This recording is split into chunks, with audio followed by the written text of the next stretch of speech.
Well, up in the ring, Sting has come in here to contest the ownership of the World TV title with Mike Rotundo. So we're going to get down and hand this over to the ring announcer, Boyd Pierce.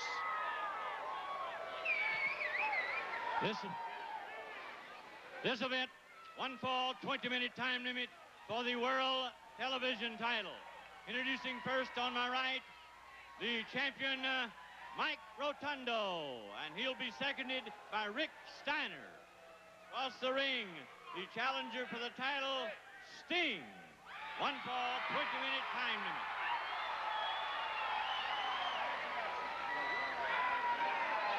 Held by the champion, Mike Rotundo. There's Sting, the powerful challenger, the #1 contender to the world's heavyweight title. But right now, Paul, my name is Peter Burkholz, and along with Paul Boesch, Paul, right now, his mind is set on the world TV title held by Mike Rotundo. Well, I think that he has his eyes set on that because he believes that it's the step to up the ladder to a world title match and to winning it. A belt gets some attention, whether that belt is for the television title or whether that belt is for the tag team title or for the world's heavyweight title. It takes people's attention, and that's what Sting is after. He wants something to put around that well-muscled middle of his. And as Rick Steiner leaves the ring, why Rotundo is taking his time as he moves around there. He's evidently trying to press a point with the referee.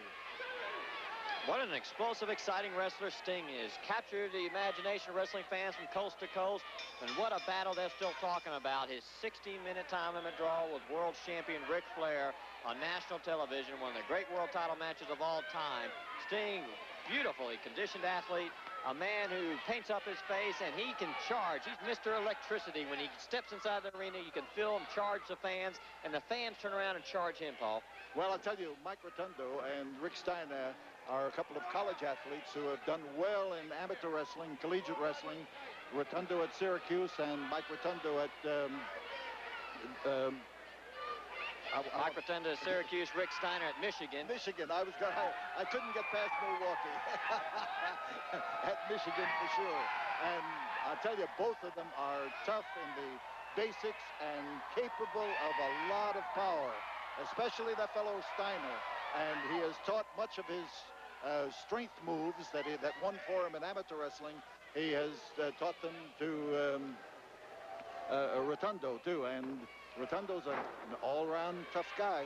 Well, Mike Rotundo and Rick Steiner, what tremendous credentials they possess, and they were great wrestlers.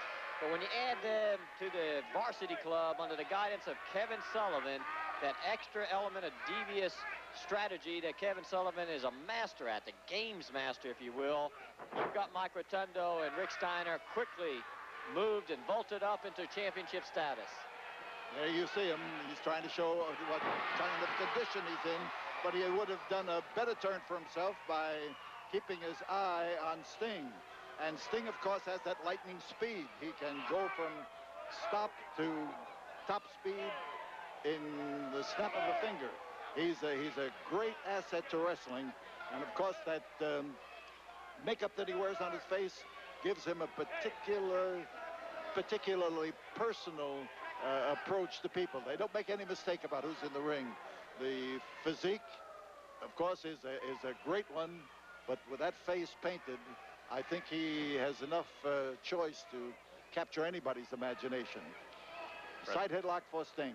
Rotundo's got to be careful. Sting can literally explode. He's the #1 challenger to the world's heavyweight title, and that world TV title is right behind the world title. It's an important match for Sting. He's got to stay on top, Paul, and you know that the only way you can stay on top is keep winning ways, and to stay after the world's champion Ric Flair. And if he can defeat Mike Rotundo tonight and hold on to that world TV title, he's got to put pressure on Flair to give him another shot. Absolutely. That's the reason for the title match. And he knows the value of a win over Mike Rotundo. And don't forget, the Great American Bash coming to Houston, Texas, Friday, July 29th. This same Sting that you're seeing in action, as he will team up with Dusty Rhodes, the Total Package Lex Luger, and Steve Dr. Williams. That's on one side of the ring, inside a steel cage. up against the four horsemen, the Nature Boy, Ric Flair, Barry Windham, Tully Blanchard, and Arn Anderson, in an event that wrestling fans may never forget. It's going to be a night that wrestling fans may never forget. That steel cage battle, 8-man battle, is also the same night that we'll see a Skywalker match between the Road Warriors and the Powers of Pain, 20 feet above the ring on a scaffold. A dangerous match, and it could possibly be a career-ending match. Russian chain match, Nikita Koloff up against Al Perez. Handicap bunkhouse tag match, the Fantastics up against the Midnight Express, and many more matches. One of the biggest events in professional wrestling history. And get your tickets early. Houston wrestling fans, don't miss this opportunity to come down to a night of Houston wrestling action you will never forget. Friday, July 29th, the Great American Bash. Yes, the Great American Bash. And remember, that's Bash. My name is Boesch. no relationship. But Rotundo now, staying over near his partner, Rick Steiner, and the conference on the outside of the ring cannot mean well for Sting. And Sting is aware of it as he calls timeout, but he knows that even in college wrestling, you don't call timeouts. The count is going on, whether Rotundo likes it or not. So Sting now was more than ready. You notice Rotundo rushed across the ring. He had something in mind, but he took a look at Sting and decided, well, I better not do it now. And he didn't do it. I'll tell you, there's something about the power of making people think what you've got that is worth doing. And Sting's got that foot, and he's got that boot, and he decides he wants to do something. Mike Rotundo, you see Mike throwing those wild rights, and Sting setting them up and high up in the air, atomic drop, and that is sending a message to the world's television champion, Mike Rotundo. And Rotundo, let's keep in mind, has been a great fighting champion. He has taken on all comers. Yes, he's anxious to wrestle and to defend his title. And, of course, every time he steps into a match on television, that title has got to be up somewhere along the line, and some arrangements have to be made for the transfer of it and for the acceptance of the battle. And he's not sure right now that he didn't make a mistake by putting it up against a man of Sting's quality in a match that wasn't longer than this one. Well, we've been talking about Sting being involved in that wild 8-man cage battle, steel cage battle on Friday, July 29th on the Great American Bash. Mike Rotundo and Rick Steiner, the Varsity Club, will going up against Ronnie and Jimmy Garvin that same night. Match after match, main event, matchup after main event matchup, historic match after historic match. That's what the Great American Bash is all about. Entertainment for the entire family. It sure is. And non-stop entertainment on the night of July 29th, the Great American Bash. And you can see what value Rick Steiner is there. He has rolled him into the ring so that Rotundo can get an earlier crack at him. And Steiner didn't. Oh, what man, wow. They snapped that elbow back there, and he hit him in the jaw, and it's hard to get muscles in your jaw, but he must have something there because he took that wallop and is still conscious. And he may not be after this.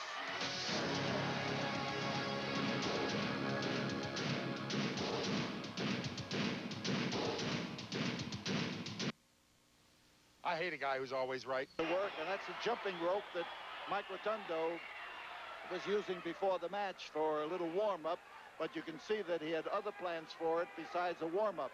He had the plans to end this match where he would need to be warmed up.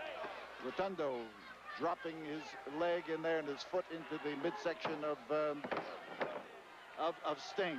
And Sting searching around, trying to get into a position of defense at that particular time. He needed it. And the efforts of Sting rising up. Listen now.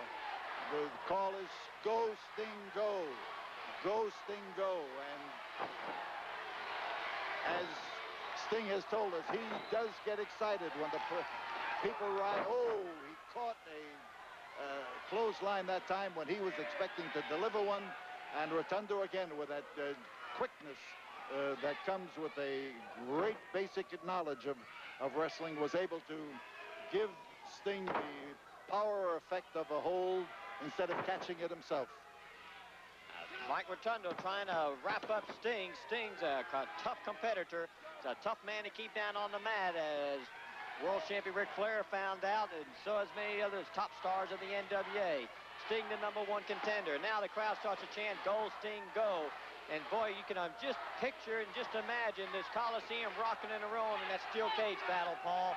Yes. The steel cage, 8 men in the ring. They can't move backward. They've got to move forward. And the 4 horsemen are going to be in for the battle of their lives. And that's something everybody wants to see. They want to see the 4 horsemen really put to the task. They want to see them up against a team of quality, against men of individual abilities, and they certainly have got it in this particular battle. Pete, I think that it'll top that off beautifully. Dusty Rhodes, the total package, Lex Luger, Sting, Dr. Death. What a foursome they're going to make up against the 4 horsemen. Could this be the beginning of the end for the 4 horsemen inside a steel cage? No place to move but forward, and 8 men step in, and only 1 4-man team steps out the winner. That steel little cage, you were talking about something being dangerous when people get 20 foot above the ring. There is a danger when people are locked inside of a ring and there's no place to go, and the possibility of clashing and crashing with that steel fence. So the referee had better make himself scarce. These fellows move swiftly, and when they do, anything that's in their path will make it. But Rotundo is taking his time about going up that ring. He's making a mistake as Sting looks for him, finds him, and how far can he throw him? He did a great job of throwing him. And a crash like that can most certainly not do any good for the man who hits that center of that ring with such force as all of that weight will bring about. And Rotundo's in trouble.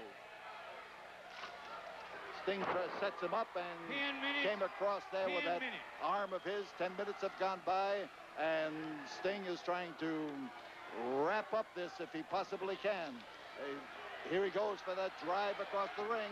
He lands, and he lands hard, and few people have survived this. Here is Rick Steiner in there trying to put a stop to it. He put a stop to it all right. He just got Rotundo disqualified, and the winner of this match is Sting. But Sting does not win the title on a disqualification. The winner of the match by disqualification, 10 minutes, 23 seconds, Sting. So there you have it, the winner of the match, Title Sting. does not change hands on a disqualification. And unfortunately for Sting, the title cannot change hands on a disqualification. So Sting wins the match, but he doesn't get the belt. But I don't know who's big enough and tough enough to take it from him, Paul. He's walking up the aisle with the belt, and you notice Rick Steiner and Mike Rotundo, they didn't challenge him for it. He walked backwards down the whole length of the aisle, still carrying, waving that belt. Possession may be 9 points of the law, but I'm not quite sure that holds in this particular case. Well, we'll be back with more exciting NWA wrestling action in just one moment.